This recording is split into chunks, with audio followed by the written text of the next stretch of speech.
Hi guys, it's good to see you. I know I've been off for a while, but I'm here. I can't promise how often, but I am here.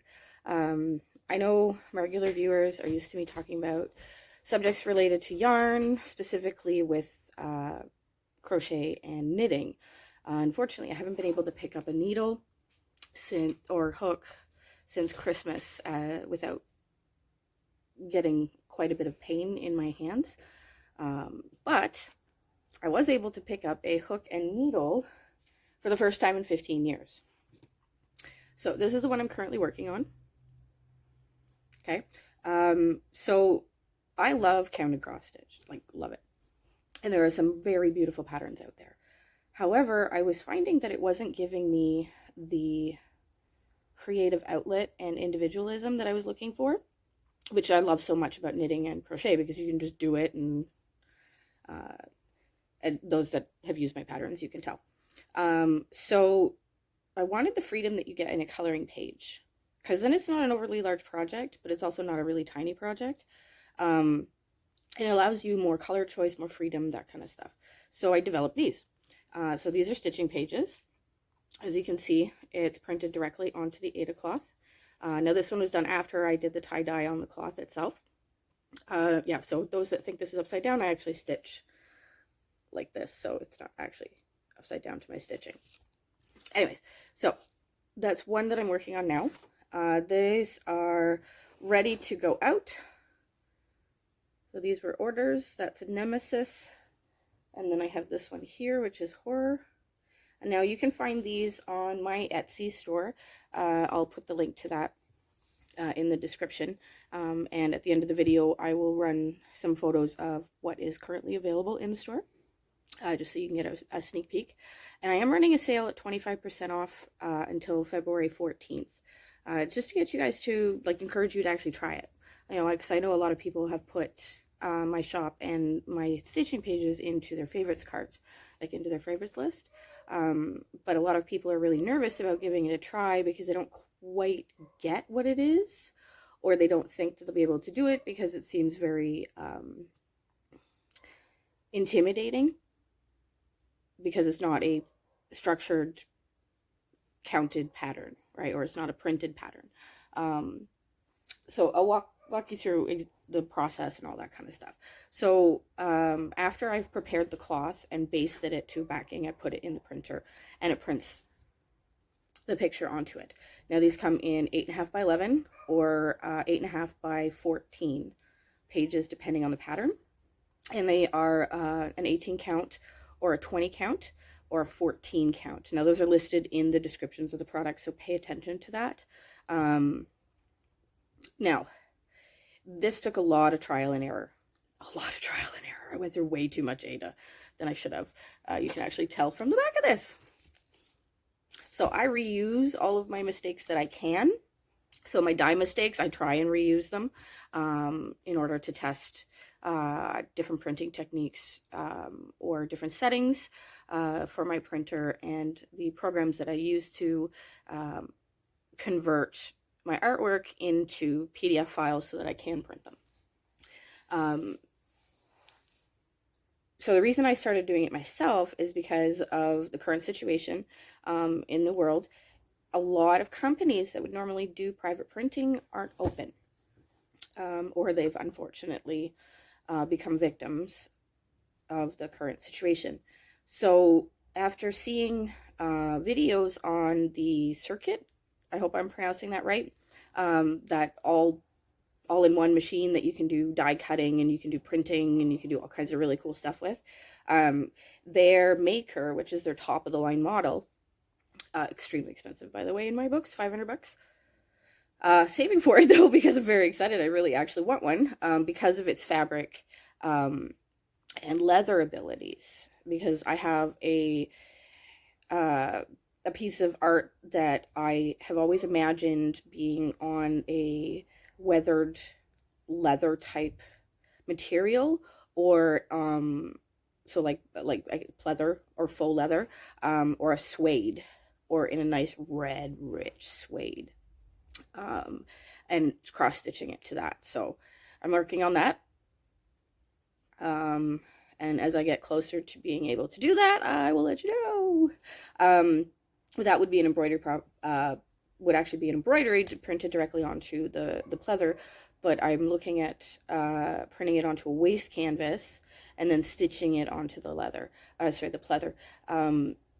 It's not something I'm going to offer until I know that it works, because once you stab this material, that's it. There's a hole.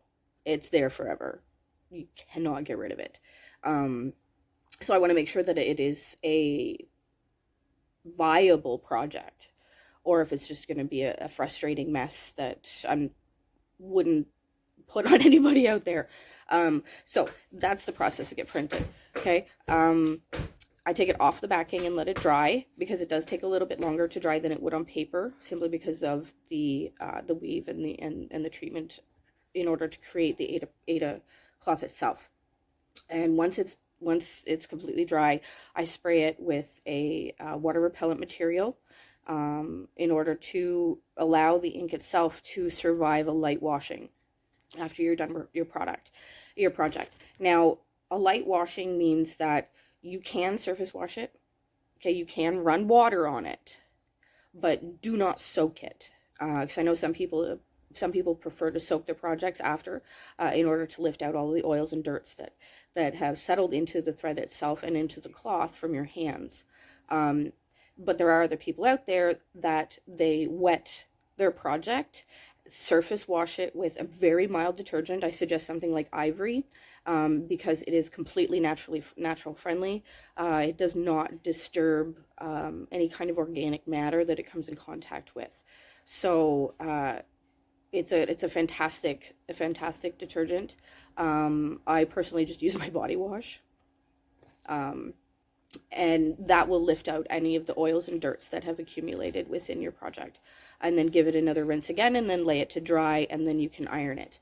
However, soaking it in water, I cannot guarantee that the ink won't run, simply because any product that you spray on to a fabric only has so much durability when it comes to water and other liquids.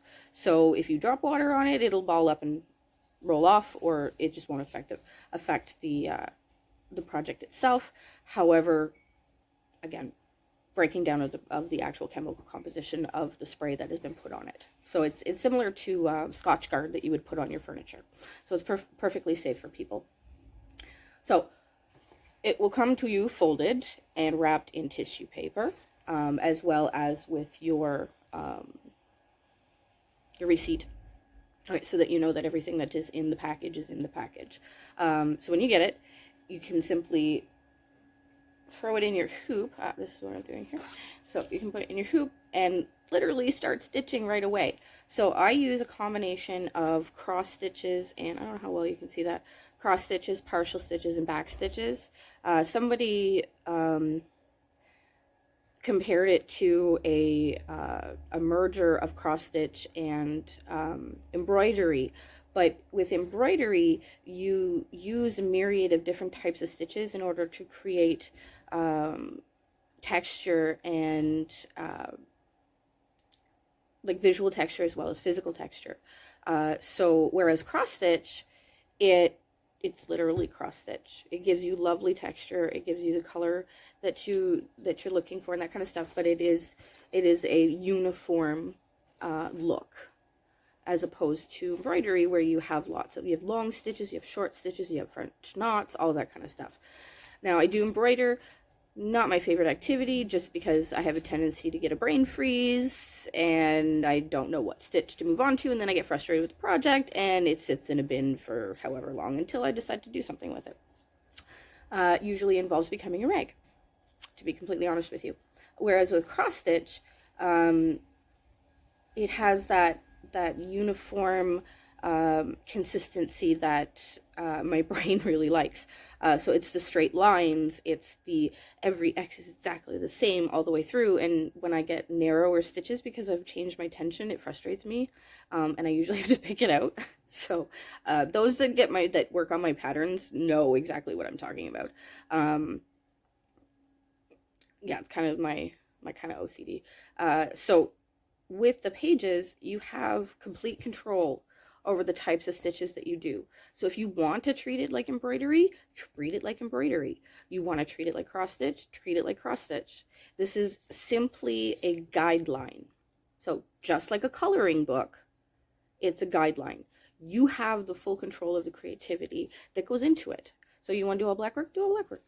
Go for it. I'm working on another one that is based off of Edward Scissorhands, the front cover of the movie, the case. So with that, I'm doing it all in blacks, grays, and silvers. So that one's fun. Actually, it's right here. I'll pull it out and show you. So I only have one hoop that I can currently use because my daughter is using the other one that fits these sizes. So this is the Daughter of the Forest. My daughter made this one, my 13-year-old. She dyed the cloth herself. She did the artwork. All right, so she got the artwork. And I printed it out for her and she started stitching it. So gorgeous picture. Actually, I absolutely love this artwork, and it is available in my store, so that's always a bonus too. So back to the Eddie picture that I'm doing. Side. So there you are. See?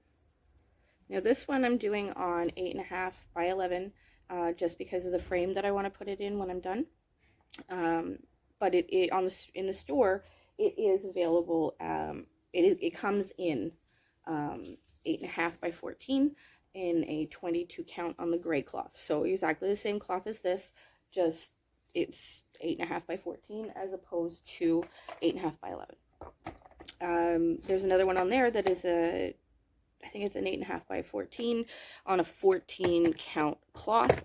It's because it's a stained window, like a stained glass window type of design.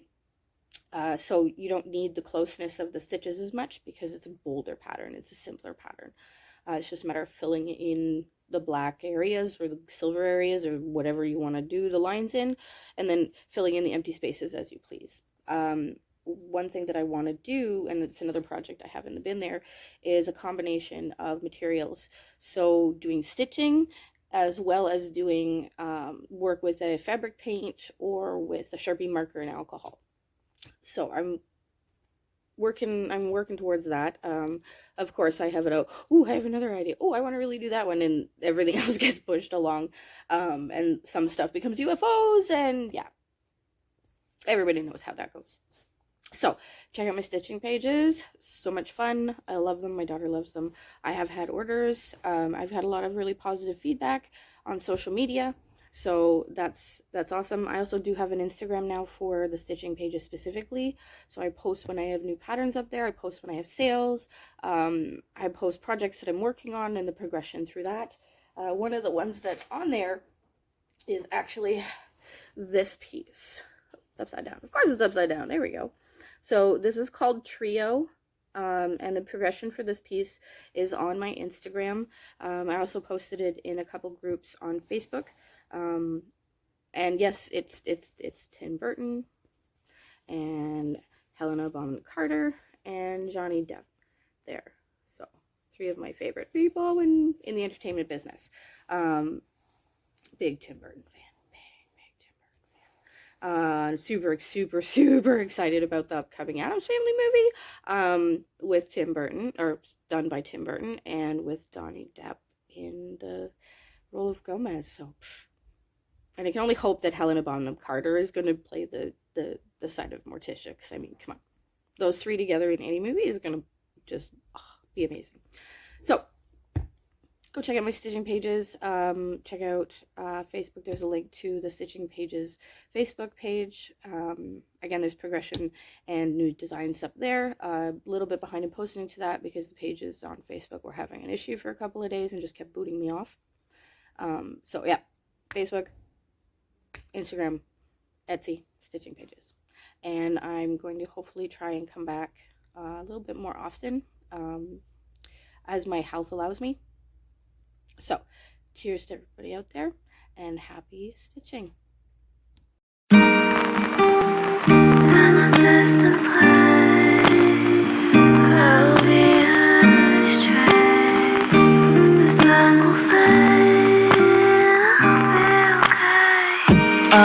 wish I was on my road, heading to you cause you made me feel I'm home. I wish I was talking to you on my road, cause I know I'm too scared to love it shine like chrome. I wish I was on my road, heading to you cause you made me feel I'm home. I wish I was talking to you on my road, cause I know I'm too scared to love it shine like